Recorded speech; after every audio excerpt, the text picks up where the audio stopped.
a Halloween requel that removes every single Halloween film after the first Halloween movie, that removes the brother and sister connection between Michael and Laurie Strode, that brings back Jamie Lee Curtis, that is done in the same style and tone and everything of John Carpenter's original masterpiece. Wow, this movie might be something worth remembering. Those were my thoughts when I first heard of the announcement for the film that would eventually become Halloween 2018, a movie that was directed by David Gordon Green. Now, when I heard that David Gordon Green was directing this requel, I wasn't too sure what to think. This filmmaker was primarily known for doing comedies, such as The Pineapple Express and Her Highness. But I do remember that before he got famous for doing those movies, he started off as an indie director, that the stuff was more, less comedic in tone, more like, kind of like slice of life dramas. Like the very first film he did, I saw of his, was George Washington. It was about a group of kids, I think, just living life. And I don't really remember the film too well. I saw it a long time ago, but I thought it was a good film. I thought it was a decent movie, like a good start, for a first-time director. It was really, at least in comparison to his later films like Low Budget and Grounded and all that. And in his following film, I saw, which I think I liked a little bit more. I think it was called All the Real Girls, and I think that was the first time I saw Zooey Deschanel in anything. And that movie was an indie drama as well, but it also was a love story, but a love story done in a more realistic type of way. This film was not your typical love story. It was a much more somber, more heavy, more realistic affair than most movies that have to deal with the subject of two people falling in love. And in the ending, I really appreciate the ending. Didn't have your typical happy ending. I don't believe I've seen any of his comedic movies. But I do believe he was connected creatively to the show Eastbound and Down. I really did enjoy that, at least for most of the series duration. But yeah, when I heard he was doing Halloween 2018, I thought, okay, this could work. Then again, this could not. But things can't get any worse than Halloween Resurrection. So at least so I thought at the time. So I gave him a chance and hoped for the best. And the film came out. And I saw it, and at the time I was really impressed by what I saw. Actually, I was really impressed by what I saw. In that moment, if you had told me what was the best Halloween sequel at the time, I might have really thought it was Halloween 2018. And I'm someone who actually really likes some of the Halloween sequels, but it definitely would be in contention for sure for being the best Halloween sequel. Visually, I loved how it looked visually. I loved the brutality of the film, the intensity of the film. Jamie Lee Curtis reprised the role as Laurie Strode masterfully. She just didn't skip a beat after not playing the character for about 20 years. She just excelled, like always, in that role. Doing a bit of a different take with the character this time around.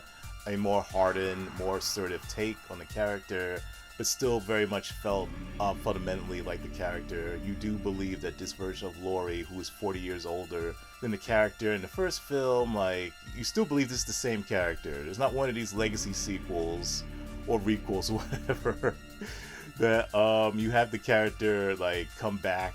You see them on screen after many years, many decades, and you just feel nothing like their previous iterations. Perfect example is Luke Skywalker in The Last Jedi. That character, I'm sorry, that is not Luke.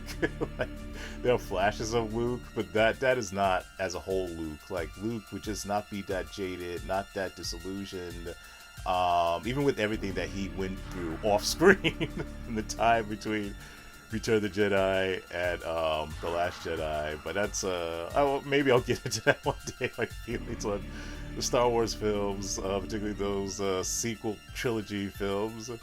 But yeah, Jamie Lee Curtis, as always, she's just fantastic. The rest of the cast was awesome in the film as well. The acting was strong across the board. Like I said, visually it was great. The Michael Myers was awesome. James Jude Courtney is easily up there with Nick Castle and Tyler Mane as one of the greatest Michael Myers of all time. James Jude Courtney might be my favorite. Like his intensity, his Michael Myers is extremely intense. Very much in the same way that Tyler Mane was, but the thing about James Jude Courtney, Michael Myers, why he might be my favorite of them all, is he infuses like the brutality of the extreme intensity of Tyler Mane's Michael Myers, but also infuses the trying to find the right word, I guess the stealth, the supreme stealthness and creepy ghost-like quality of Nick Castle's of Michael Myers. Like he combines two of the best Michael Myers into one, but also does his own thing with it. He's just he's also fantastic in the role and very memorable and easily one of the highlights of this whole entire trilogy of the David Gordon Green Trilogy. The character work in this film, like in terms of the writing, is pretty solid. The reason I'm not saying thoroughly solid is that there is one character that sticks out like a sore thumb, the character of Dr. Sartain, and has nothing to do with the actor who played the character. He was good. It's just he came across as this Dr. Loomis knockoff that wasn't all that interesting, that felt forced and out of place. And then when he took that, it was pretty clear that there was something up with the guy that was not quite right. When he takes the sinister turn in a later part of the film, it just didn't work. It just felt forced and contrived. It felt like he was part of a different movie. Like the movie did not need his character at all, and that's the one big problem with the movie.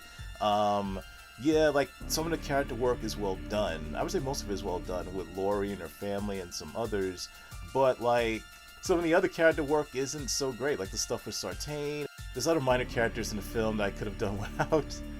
But besides some of the character work, that's a mixed bag. Even though it's more positive than not, some of the dialogue in this film is cringy.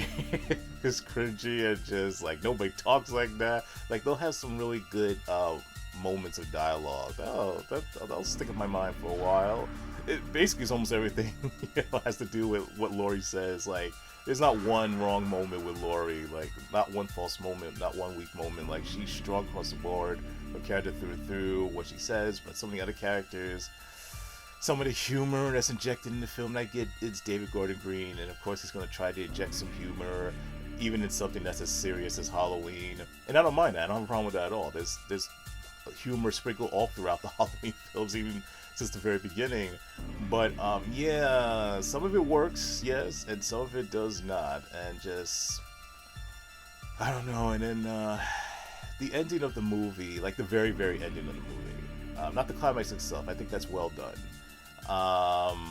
And I thought it would have been a really good definitive closure. I thought it would have been a really good definitive closing of the film with this particular climax ending, because at first when this film was announced, they were saying that this was going to be a one and done.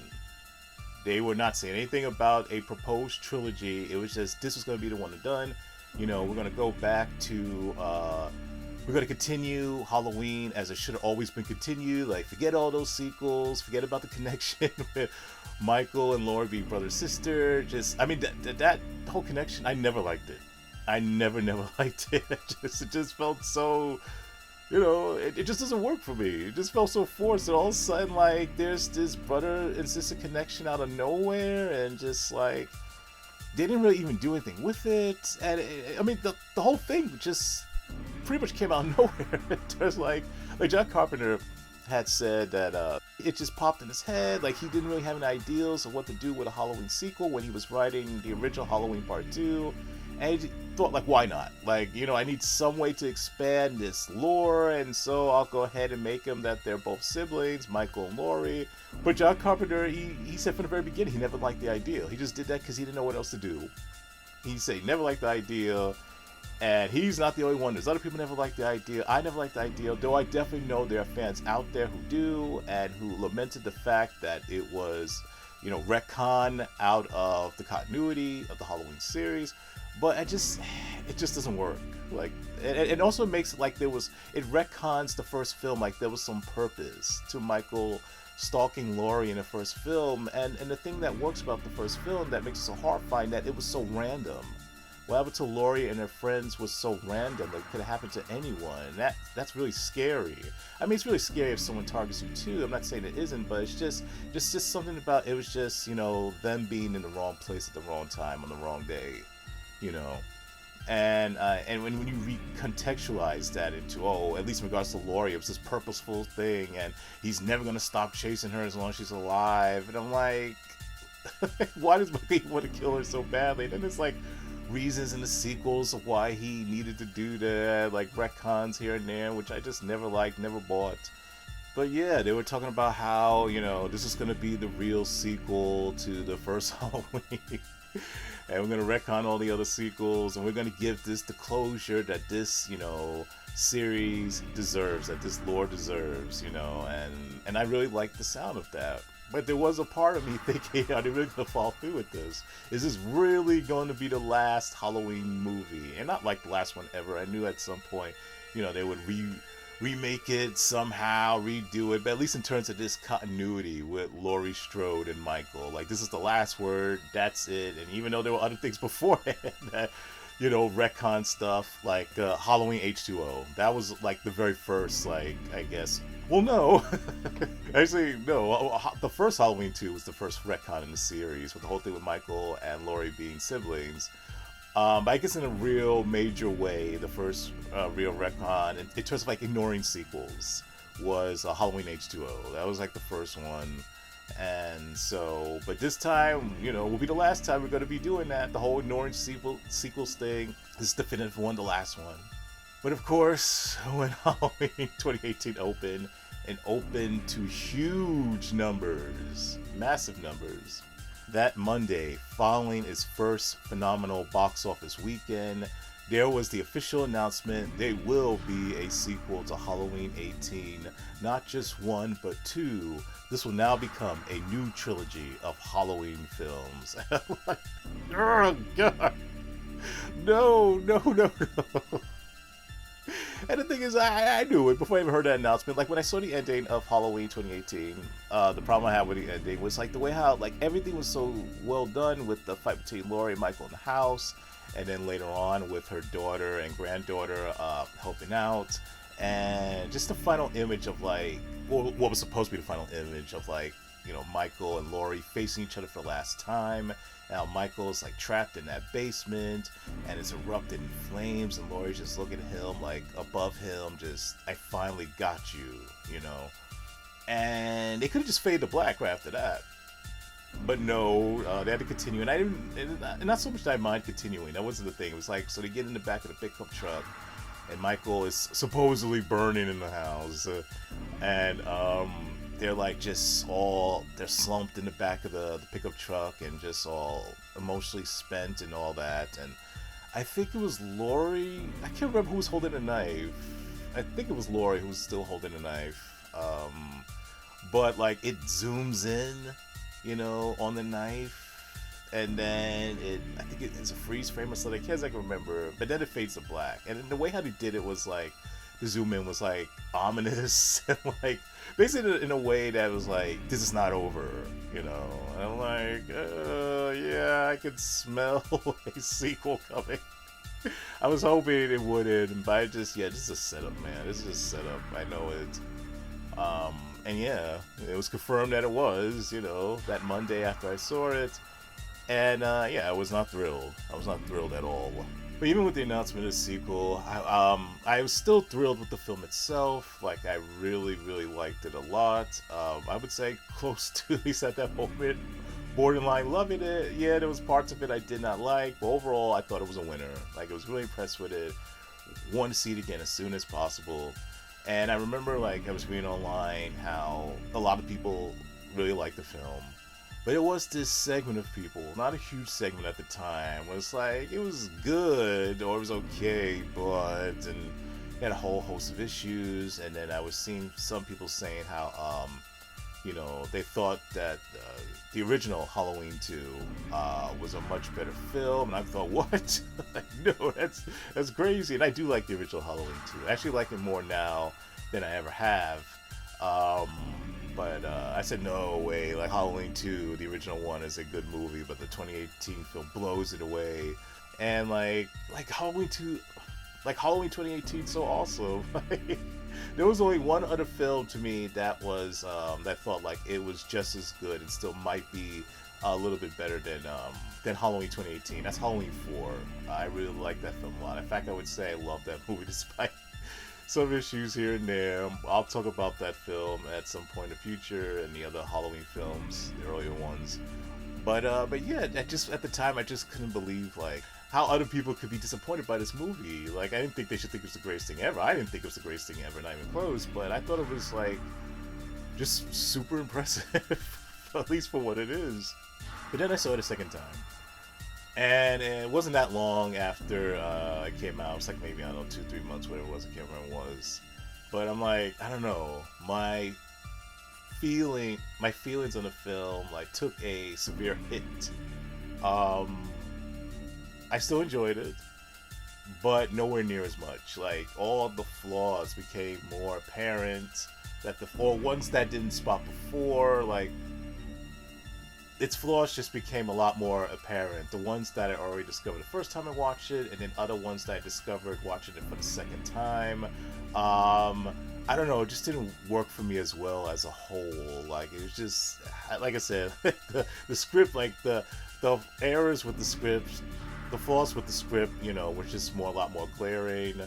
And I also remember someone saying too, like the script wasn't as original as people thought in terms of like, at least in one regard, like Laurie, struggling with PTSD and struggling with alcoholism. Even though it doesn't really factor heavily into this film, her issues with alcohol, but it was done before in Halloween H2O, and I forgot, like the whole thing with Laurie suffering through severe PTSD, how that creates a wedge between her and her family, her and her child specifically, her dealing with alcoholism, which was delved into more in Halloween H2O. Like, all that was done, before. Like, there was nothing novel about it in 2018's film. And some people thought it was done better. And in retrospect, at least in regards to the alcoholism, I thought that was handled better in Halloween H2O. Now, the whole conflict with her kid in H2O was Josh Hartnett, and inside the 2018 film was a retcon, and it was Judy Greer. I thought both of them were handled excellently. Like, I can't say really one handled it better than the other. Remembering that aspect of H2O did make me look at Halloween 2018 with a little less, I guess, favorable eyes. I don't know. Just to this day, like, I still think the movie is solid. I still think the movie is good, but nowhere near as good as I thought. Like, now I could easily see why someone thinks the original Halloween 2 is better. I would say in a number of ways the original Halloween 2 is better now. I don't know as a whole, but I can easily see why someone would think that's better, or Halloween 4 is better. It's still easily one of the better sequels, none, without question. If someone thinks it's the best sequel, I would not argue with that person, because I thought that at one point. Or at least one of the, like, it could be in contention for the best sequel. The repeat value of this film is not as high as I wished it had been. Sometimes that happens with movies. You watch them again, and they just don't hold up as well for a number of reasons, or just for one single reason. And this would be a theme that would continue throughout the whole remainder of the David Gordon Green Trilogy. Like, the theme of disappointment. The theme of, diminishing returns. I just did not know, like, how deep that would go. Until the very end. Because the sad thing was, in this trilogy, Halloween 2018, this was as good as it ever was gonna get.